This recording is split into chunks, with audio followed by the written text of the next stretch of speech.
नमस्कार, आप देख रहे हैं स्वदेश 24x7। मैं हूं प्रीति सैनी।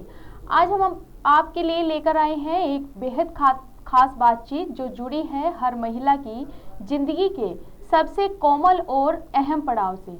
मातृत्व और स्त्री स्वास्थ्य से हमारे साथ जुड़ी हैं ग्वालियर की जानी मानी गायनोकोलॉजिस्ट डॉक्टर श्वेता झा, जो doctor Shweta mother and gynaec care clinic में महिलाओं को संपूर्ण स्वास्थ्य सेवाएं प्रदान कर रही हैं। आइए जानते हैं उनसे आज की महिलाओं को किस तरह की चुनौतियों का सामना करना पड़ता है और कैसे सही देखभाल से सही समस्याओं का से बचा जा सकता है। मैम, सबसे पहले आपका बहुत बहुत स्वागत हो स्वदेश 24x7 में। हमारा सबसे पहला क्वेश्चन है कि स्त्री रोग विशेषज्ञ रूप में आपका अनुभव कैसा रहा है, बताइए। हाँ, मेरा अनुभव अपनी ब्रांच में बहुत ही अच्छा रहा है। जब मैं लोगों की डिलीवरीज कराती हूँ, उनके चेहरे पे जो खुशी मिलती है अपने बच्चे को देख के, उससे आपका अपना मन इतना खुश हो जाता है ना कि उससे अच्छा अनुभव और कुछ हो ही नहीं सकता, है ना? तो लोगों को वो खुशियाँ देने में बहुत खुशी होती है, हमको भी, और आगे भी सोचती हूँ कि ऐसा ही अनुभव रहेगा। आजकल की महिलाओं में जहां अनियमित पीरियड्स और हार्मोनल बदलाव आम हो गए हैं, मैम इसके पीछे क्या कारण है? आजकल जो पीरियड्स इरेगुलर हो रहे हैं, उसमें सबसे मेन कारण तो ये है उनका लाइफस्टाइल। लाइफस्टाइल आजकल लड़कियों का बहुत सेडेंटरी, यानी कि ज़्यादा कुछ बैठे वाला काम ज़्यादा हो गया है। लड़कियां जॉब करती हैं, उनका जॉब ऐसा रहता है कि उनको बैठ के काम करना होता है, कुछ एक्सरसाइज नहीं कर पाती हैं। जंक फूड का सेवन करना भी इसका बहुत बड़ा रीज़न मैम है ना? तो वो थोड़ा जो लाइफस्टाइल लोगों की चेंज हुई है, इसकी वजह से हमारे शरीर में जो हार्मोन्स हैं, वो भी ऊपर-नीचे हो जाते हैं, जिसके कारण हमारे पीरियड्स इरेगुलर होने लगे हैं, है ना? तो थोड़ा-सा लाइफस्टाइल मॉडिफिकेशंस की ज़रूरत है, थोड़ा एक्सरसाइज करना बहुत ज़रूरी है। कम से कम दिन में आधे घंटे का वक़्त ज़रूर निकालें, ताकि ये सारी समस्याएँ ना हों। Yes ma'am. कई बार कुछ महिलाएं प्रेगनेंसी प्लान में देरी करती हैं, तो क्या इसका स्वास्थ्य पर कोई प्रभाव पड़ता है मैम? हाँ, ये तो है। अगर आप बहुत 35 प्लस के बाद प्रेगनेंसी प्लान करते हैं, तो प्रेगनेंसी में कॉम्प्लिकेशंस के चांसेस ज़्यादा होते हैं, जैसे कि बीपी बढ़ना, डायबिटीज़ हो जाना, है ना? प्री टर्म डिलीवरी होना, ये सारे कॉम्प्लिकेशंस ज़्यादा कॉमन है 35 प्लस में। तो बेटर यही रहता है कि आप 30 से कम की उम्र में प्रेगनेंसी प्लान करें, है ना? और बाकी आगे चल के प्रेगनेंसी नहीं भी आती है, क्योंकि जैसे-जैसे आपकी उम्र बढ़ती है, वैसे-वैसे आपके अंडे की क्वालिटी खराब होने लगती है। तो फिर वो प्रेगनेंसी आने में भी उनको प्रॉब्लम होती है। इसलिए जल्दी से जल्दी, मतलब 30 क्रॉस ना हो, आप कोशिश करें कि 30 से पहले आपकी प्रेगनेंसी हो पाए। जी मैम। और हुँ। जैसे आजकल कई युवतियां परेशान हैं पीसीओएस और पीसीओडी, क्या आप हमें इसके बारे में कुछ बताएंगी विस्तार से मैम? हाँ। पीसीओडी जो है, जिसको हम कहते हैं पॉलीसिस्टिक ओवेरियन सिंड्रोम या पॉलीसिस्टिक ओवेरियन डिजीज, ये आजकल बहुत कॉमनली आपको सुनने में मिल रहा है। ये 10% पॉपुलेशन में तो मिलता ही है ना? और इसमें क्या होता है, हमारी जो अंडेदानी होती है उसमें छोटी छोटी गांठें बन जाती हैं, है ना? और जो हमारे हार्मोन्स होते हैं वो थोड़े से इम्बैलेंस होते हैं। जो मेल हार्मोन्स होते हैं उनका थोड़ा सा लेवल बढ़ जाता है, जिसके कारण पीरियड्स इरेगुलर होने लगते हैं, चेहरे पे बाल आने लगते हैं, वेट गेन होता है ना? और भी बहुत सारे इसकी साइकिल होती है। इसमें इंसुलिन का रेजिस्टेंस बढ़ता है, शुगर की बढ़ने की शिकायत हो सकती है। तो इसका सबसे अच्छा जो तरीका है इससे बचने का, कि आप नियमित एक्सरसाइज करें। सबसे पहला तो इसका इलाज यही है कि आप एक्सरसाइज करें। अगर रोज आप दिन में 30 मिनट भी एक्सरसाइज करते हैं, तो इसके प्रभाव आप पे कम पड़ेंगे। Yes ma'am. मैम, आजकल की जो जीवन शैली है वह वो भी स्त्री रोगों को प्रभावित कर रही है। और जैसे हम्म किशोरियों में शुरुआती उम्र में पीरियड्स या हार्मोनल बदलाव के लिए आप हमें क्या हम्म बताएंगी, उस पर क्या सलाह देना चाहेंगी मैम? बस यही है कि अपना रूटीन सही रखें। वो मैं बार-बार आपको इसी चीज़ पे कर रही हूँ कि आप बस एक्सरसाइज करें, खाने-पीनों में जंक फूड का सेवन ना करें। बच्चे आजकल जंक फूड बहुत ज़्यादा खाते हैं, तो वो नॉर्मल खाना खाना छोड़ देते हैं। वो उसी से ही अपना पेट भरते हैं, जिससे उनको प्रॉपर न्यूट्रिशन भी नहीं मिलता। इसी के कारण हार्मोनल इम्बैलेंस होता है और फिर ये पीरियड्स इरेगुलर होते हैं। तो थोड़ा-सा अपने न्यूट्रिशन का ध्यान रखें, जंक फूड कम खाएँ और रोज़ व्यायाम करें। जी मैम, वही आपने बताया। तो स्त्री रोगों में कुछ घरेलू इलाज या आयुर्वेदिक उपायों की कुछ भूमिका बताइए मैम। घरेलू इलाज में तो देखिए ये है कि घरेलू इलाज ऐसा तो हम ऐसे कुछ नहीं बोल सकते। हाँ, खान-पान बढ़िया रखना है, और कुछ जड़ी-बूटियाँ होती हैं, आयुर्वेदिक दवाइयाँ होती हैं जो असर करती हैं, कुछ टॉनिक्स आते हैं जिनसे पीरियड रेगुलर वही हार्मोन्स को ठीक करने के लिए होते हैं वो टॉनिक्स, है ना? तो थोड़ा बहुत तो टॉनिक्स से अगर ज़्यादा प्रॉब्लम है तो वो टॉनिक्स भी असर नहीं करते। बेटर यही हो कि अपना लाइफ़स्टाइल ठीक रखें, सबसे बेटर तो यही है। इन सारी चीज़ों से बचने का यही एक उपाय है। के समय में सबसे बड़ा क्वेश्चन है कि प्रेगनेंसी के दौरान कौन कौन सी जांचें सबसे ज़्यादा ज़रूरी है।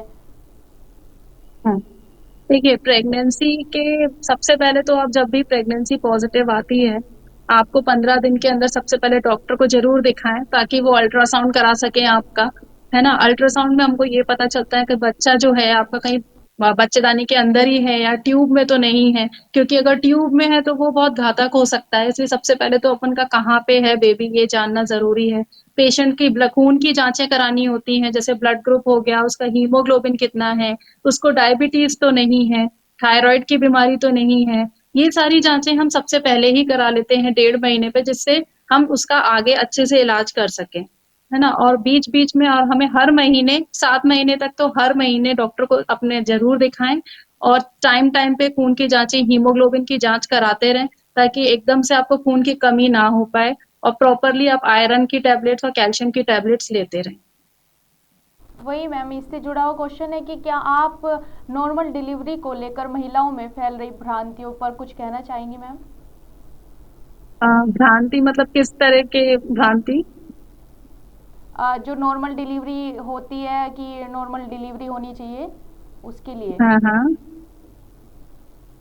नहीं देखिए जैसे नॉर्मल डिलीवरी तो ऐसा है कि देखिए आजकल लड़कियों को नॉर्मल डिलीवरी से भी डरती हैं, है ना? कि बहुत पेन होगा हमको, हम इतना कर नहीं पाएँगे, आप तो ऑपरेशन कर दो। ये वाली चीज़ें आजकल की लड़कियों को थोड़ा-सा पेन स सहने की क्षमता भी थोड़ी कम है ना? तो ऐसा ना सोचें, है ना? नॉर्मल डिलीवरी बहुत अच्छी चीज़ है, उससे आपको बॉडी भी आपकी अच्छी रहती है। अगर बहुत ही कोई इंडिकेशन है कि हाँ, आपको सेक्शन ही कराना है या कोई ऐसा इंडिकेशन हो रहा है बेबी नहीं आ सकता, बेबी फँस रहा है या कोई ऐसा कॉम्प्लिकेशन है तो ही सेक्शन पे जाएँ, नहीं तो नॉर्मल डिलीवरी मच बेटर है हमेशा सेक्शन से, आपकी बॉडी जल्दी रिकवर होती है इन चीज़ों से। मैम, बांझपन से जुड़ी महिलाओं की कुछ समस्या पर अपना अनुभव बताइए, इसका क्या इलाज संभव है। हाँ, आजकल इनफर्टिलिटी भी सबसे मेन फैक्टर तो मैंने आपको बताया ही था, ऐज फैक्टर जो है वो थोड़ा-सा है।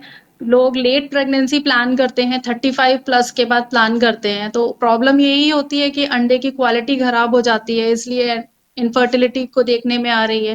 पीसीओएस आजकल बहुत कॉमन रीज़न हो गया है इनफर्टिलिटी के लिए क्योंकि उसमें एग प्रॉपर बन नहीं पाते हैं, है ना? और बहुत सारे कारण होते हैं, कई बार तो छोटी-छोटी चीज़ें होती हैं, जिसकी वजह से प्रेगनेंसी नहीं आ रही है या फिर आपका थायरॉइड का कुछ इश्यू हो गया है, थायरॉइड बढ़ गया है आपका या कुछ है, तो अगर हम उसका सही तरीके से इलाज कर दें, अगर आपकी बीमारी पकड़ में आ जाए, तो वो उस चीज़ का इलाज हो सकता है ना? कभी-कभी ट्यूब ब्लॉक्स रहती हैं, तो ट्यूब ब्लॉक को भी हम ओपन कर सकते हैं, है ना? पहले तो हम ऐसे दवाइयों से कोशिश करते हैं, अंडा बनाने की कोशिश करते हैं, उससे भी नहीं होता है, तो लास्ट ऑप्शन हमारे पास आईवीएफ का होता है। कहूँगी कि जो पीसीओएस और पीसीओडी है उसका इलाज में क्या कर सकते हैं, इलाज कैसे हो सकता है और कैसे उसके सिम्टम आते हैं, कैसे महिलाएं पता कर सकती हैं। हुँ। पीसीओडी में तो सबसे कॉमन सिम्पटम्स जो हैं वो बहुत पीरियड आपके रेगुलर होते हैं। पीरियड 2-2 महीने नहीं आता, कभी किसी का 20 दिन ऊपर, कभी 30 दिन ऊपर, पीरियड्स इर्रेगुलर होते हैं। सबसे कॉमन सिम्पटम इसका यही है जिसके कारण पेशेंट हमारे पास आती है ना? और बाकी चेहरे पे बाल आने लगते हैं, है ना? वेट गेन होने लगता है। ये सारे सिम्पटम्स लेके पेशेंट हमारे पास आते हैं। फर्स्ट लाइन ट्रीटमेंट हमारा यही है, लाइफ़स्टाइल को ठीक करना है, एक्सरसाइज़ करना है, जंक फूड नहीं खाना है। इसके बाद भी अगर नहीं होता है, तो हम उसके लिए मेडिकेशंस देते हैं, जिससे आपके हार्मोन्स रेगुलर हो जाएँ। हार्मोन्स रेगुलर होने के बाद फिर आपके पीरियड्स रेगुलर होने लगते हैं। वही मैम, और मेनोपॉज के समय महिलाओं को किन बातों का खास ध्यान रखना चाहिए। मेनोपॉज़ के टाइम पे आपके हार्मोन्स जो हैं वो बहुत चेंज हो जाते हैं। तो मेन तो आपको ये है कि आपकी हड्डियाँ कमज़ोर होने लगती हैं, तो आपको अपनी डाइट का स्पेशल ध्यान रखना है। कैल्शियम का इंटेक आपका अच्छा होना चाहिए। आप रोज़ दूध पिएँ और पौष्टिक खाना खाएँ क्योंकि हड्डियाँ गलने लगती हैं तो ऐसे में ऑस्टियोपोरोसिस का रिस्क रहता है। तो कभी भी आपकी हड्डियाँ कमज़ोर होंगी तो थोड़ा-सा गिरने से भी टूटने का डर रहता है। तो बस यही कैल्शियम का सेवन अवश्य करें, विटामिन डी का सप्लीमेंट्स लेते रहें बाकी बस पौष्टिक भोजन खाना है आपको। वही मैम, और आपने कई महिलाओं का सफल इलाज भी किया है, जो कोई खास स्टडी और आप हमसे साझा करना चाहेंगी मैम, अ, जिसमें महिलाओं का कोई सफल इलाज हुआ हो और आपने उसमें अपने आप को खुश पाया हो, देखा हो कि ये खास स्टडी आप हमारे साथ साझा करना चाहेंगी मैम।